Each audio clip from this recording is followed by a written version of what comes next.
Welcome to HPC News Bytes, a weekly show about important news in the world of supercomputing, AI, quantum computing, and other advanced technologies. Hi, everyone. Welcome to HPC News Bytes. I'm Doug Black, and with me, of course, is Shaheen Khan. The U.S. stepped up its support for the quantum industry. The Department of Commerce last week signed 9 letters of intent totaling more than $2 billion in CHIPS Act incentives to support quantum foundries and quantum computing companies developing utility-scale fault-tolerant quantum systems. These funds will support a portfolio of quantum companies, including 2 domestic foundry companies, Global Foundries and IBM, and 7 quantum computing companies across a range of modalities, including atom computing, DRAC, D-Wave, inflection, PsiQuantum, Quantinuum, and Rigetti. Each will receive $100 million in incentives except DRAC, which will receive $38 million. The biggest planned award, however, is $1 billion for IBM to establish a new quantum foundry for superconducting wafers. Global Foundries will receive $375 million to establish a secure domestic quantum foundry for multiple modalities, including superconducting, trapped ion, photonic, topological, and silicon spin. Other countries are not sitting idle either and pouring money into advanced technologies and fast-tracking defense-focused procurements. France, for example, put an additional 1 billion euros in its national quantum initiative called Plan Quantique, which helps its local vendors like Alice & Bob, Pascal, Quandela, Qubit Soft, and others. Along these lines, the National Science Foundation in the U.S. announced the $1.5 billion initiative called X-Labs. It's focused on what they called milestone-driven research programs, initially including AI-enabled scientific imaging, quantum sensing, quantum interconnects, integrated photonics, and advanced scientific instrumentation.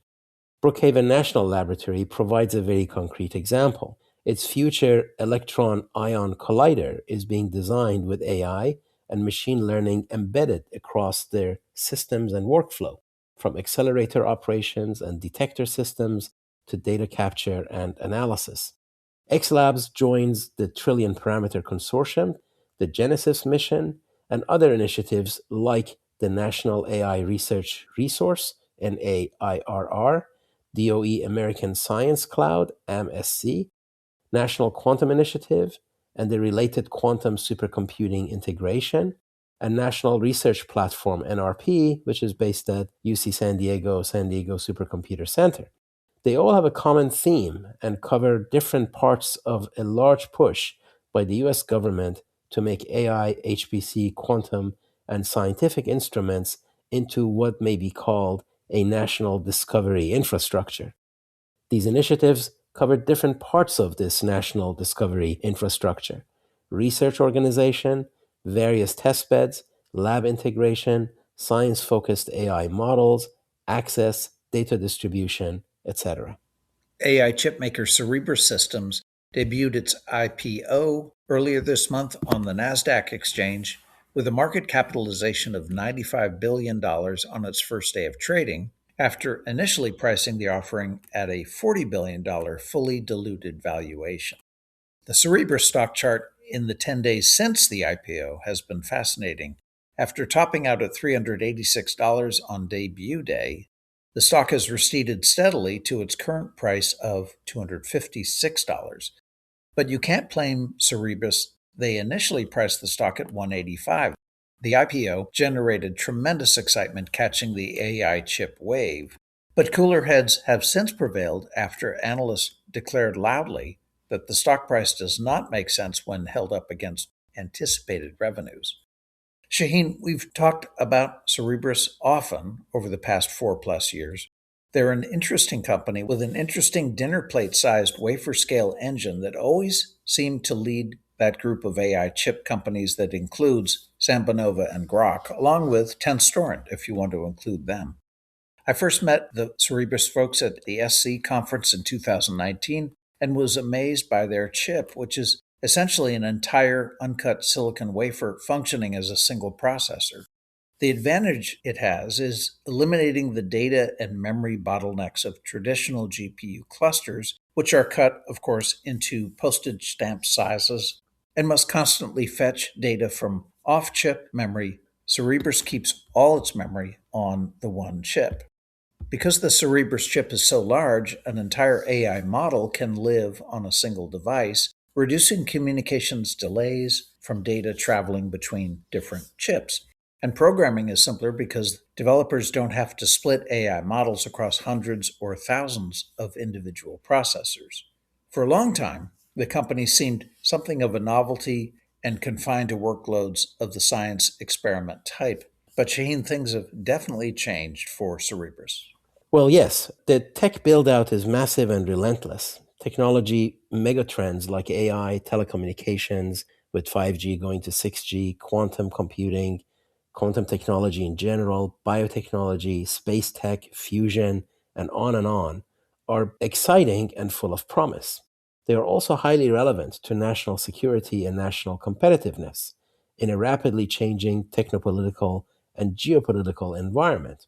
All of that creates the gold rush backdrop we see today. It is against that backdrop that Cerebras went public, and then, of course, SpaceX, OpenAI, and Anthropic are preparing to do the same. The latter three are expected to add up to some $4 trillion in valuation, requiring something in the vicinity of $1 trillion in invested money. Cerebras' valuation went over $100 billion for a bit. A lot of that is because of their massive $24.6 billion backlog coming from mostly OpenAI. Their other big customer is G42, which used to have a small ownership too. So, heavily concentrated business and not so high margin right now. Their margins on hardware and cloud are reportedly in the 40s, plus or minus, or even 30s, while notable peers are in the 60s or more. But advocates see them growing into that valuation.